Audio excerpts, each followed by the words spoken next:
وَلَقَدْ يَسَّرْنَا الْقُرْآنَ لِلذِّكْرِ فَهَلْ مِن مُّدَّكِرٍ. அஸ்ஸலாமு அலைக்கும் வரஹ்மத்துல்லாஹி வபரகாத்துஹு. கண்ணியத்திற்குரிய இல்லாமல்ல அல்லாஹ்வின் நல்லடியார்களே, நாம் தினந்தோறும் தொடர்ச்சியாக திருமறை குர்ஆன் தமிழாக்கத்தையும் அதன் விளக்கத்தையும் அறிந்திருக்கிறோம்.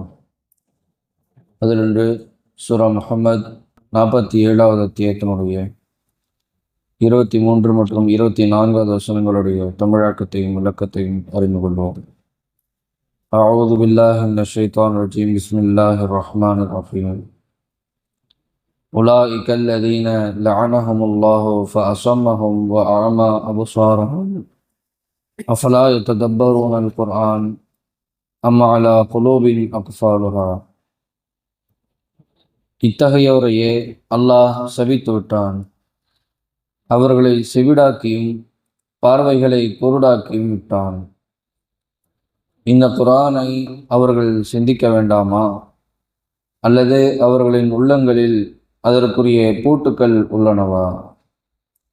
முந்தைய வசனத்தில் அல்லாஹ் ரப்புல் ஆலமீன் இந்த உலகத்தில் வாழ்வதற்கான வாய்ப்பை தந்த பிறகு அவனது மார்க்கத்தின் சட்டங்களை புறக்கணித்துவிட்டு பூமியில் குழப்பம் விளைவித்து அல்லாஹ் கொடுத்த உறவுகளை முடிக்கக்கூடிய அந்த காரியத்தை, அந்த பாவத்தை செய்யக்கூடியவர்களை பற்றி அல்லாஹ் இந்த 23வது வசனத்தில் குறிப்பிடுகிறான். யார் இந்த மாதிரியான பாவத்திற்குரிய செயலை செய்கின்றார்களோ அவர்களைத்தான் அல்லாஹ் சபித்து விட்டான். அல்லாஹ்வுடைய சாபம் அவர்கள் மீது இருக்கிறது. அவர்களை அல்லாஹ் ரப்புல் ஆலமீன் செவிடாகவும் ஆக்கிவிட்டான், குருடர்களாக ஆக்கிவிட்டான். எனவேதான் அவர்களுக்கு இத்தகைய நிலை ஏற்பட்டிருக்கிறது என்பதை அல்லாஹ் இந்த வசனத்தில் குறிப்பிடுகிறான். அதாவது இந்த பூமியில் வாழும்போது அல்லாஹ் கொடுத்திருக்கிற இந்த மார்க்க வரம்புகளை சரிவர நாம் கடைபிடிக்க வேண்டும். அதை நாம் புறக்கணித்து விட்டு பூமியில் குழப்பம் விளைவிப்போமானால் அல்லாஹுடைய சாபம் நம் மேலே இருக்கும். அது மட்டும் இல்லாமல் உறவுகள், அல்லாஹ் கொடுத்திருக்கிற அந்த உறவுகள் என்பதை அதை நாம் இணைத்து வாழக்கூடியவர்களாக இருக்க வேண்டும். அதையும் நாம் முறித்து விடுவோமையானால் அப்போதும் அல்லாஹுடைய சாபம் இருக்கிறார். அதைத்தான் அல்லாஹ் இந்த வசனத்தில் தெளிவாக குறிப்பிடுகிறான். இவர்களை, இந்த மாதிரியான பண்புகளை கொண்டவர்களைத்தான் அல்லாஹ் சபித்து விட்டான். அவர்களை செவிடர்களாக ஆக்கிவிட்டான், குருடர்களாக ஆக்கிவிட்டான். அவருடைய உள்ளத்தில் அந்த மாதிரியான நீர்வழியினுடைய விஷயங்கள் சென்றடைவார். அல்லாஹ் யாரை செவிடர்களாக குருடர்களாக ஆக்கிவிட்டானோ, அதாவது உண்மையான செவிடர்கள் உண்மையான குருடர்கள் அல்ல, சிந்தனை குருடர்கள் சிந்தனை செவிடர்கள் பற்றி அல்லாஹ் பேசுகின்றான். அவர்களுக்கு இந்த மாதிரி எந்த உபதேசம் சொல்லப்பட்டாலும் அல்லாஹ் இப்படி சொல்லியிருக்கிறான், ரசூலுல்லாஹ் இப்படி சொல்லியிருக்கிறாங்க, இது சரி இது தவறு என்று அவர்களுக்கு மத்தியில் சுட்டி காட்டப்பட்டாலும் அவர்களுக்கு மத்தியில் எந்த விதமான மாற்றமும் பார்க்க முடியாது. அவர்கள் மனம் போன போக்கில், மனோ இச்சையின் அடிப்படையில், வழிகேட்டினுடைய உச்சகட்டத்தில் தான் அவர்கள் இருந்து கொண்டிருப்பார்கள். இத்தகையவர்கள் தான் இந்த உறவுகளை முறிப்பார்கள், பூமியில் குழப்பம் விளைவிப்பார்கள் என்று அல்லாஹ் குறிப்பிடுகிறான். அப்போ இந்த வசனத்திலிருந்து நாம் படிப்பினை பெற்று அல்லாஹ் விதித்த அந்த வரம்புகளில் நாம் சரியான முறையில் மீறாமல் அதற்கு கட்டுப்பட்டவர்களாக, அந்த அடிப்படையில் நம்முடைய வாழ்க்கையை அமைத்துக் கொள்ளக்கூடியவர்களாக இருக்க வேண்டும். உறவுகள் அதை சேர்த்து வாழக்கூடிய முயற்சிகளை நாம் செய்ய வேண்டும்.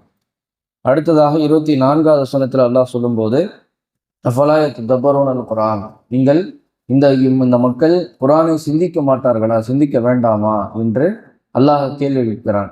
அதை கேட்டுவிட்டு இன்னொரு அடுத்த கேள்வியும் அல்லாஹ் கேட்கிறான்.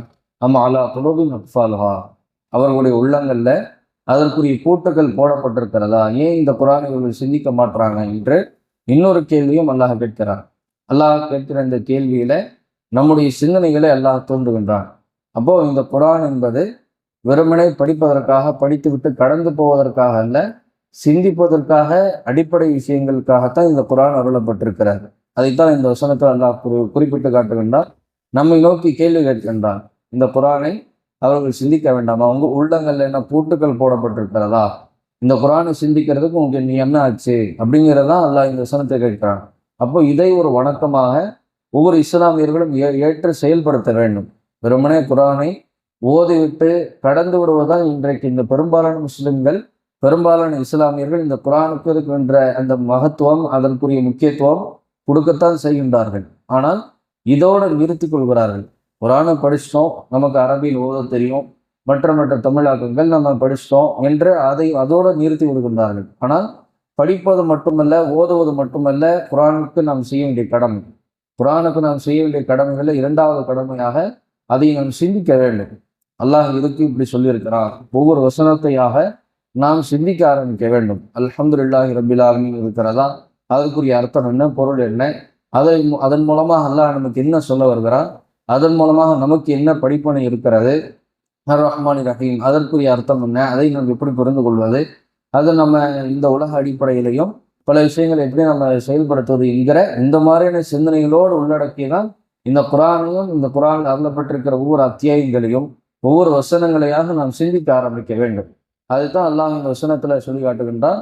வேற சூரா கமர்ல அல்லாஹ் சொல்லி காட்டும் போது இன்னொரு முக்கியமான ஆழமான கேள்வியை கூட அல்லாஹ் கேட்கின்றான். வலக்கத் யஸ்ஸர்னல் குர்ஆன லிذிக்ரி ஃபஹல் மின் முத்தக்கிர். இந்த குர்ஆனை இந்த மக்களுக்கு லேசாக்குவதற்காக, இலகுவாக புரியணுங்கிறதுக்காக வேண்டிய நாம் இலகுவாக்கியிருக்கின்றோம். புரியணுங்கிறதுக்காக வேண்டிய, விளங்க வேண்டும் என்பதற்காக வேண்டிய இந்த குர்ஆனை இலகுபடுத்தி இருக்கின்றோம். விளங்கக்கூடியவர்கள் யாரும் இருக்கின்றார்களா என்று சூரா கமர்ல இதே கேள்வியை 4 தடவைகள் அல்லாஹ் கேட்கின்றார்.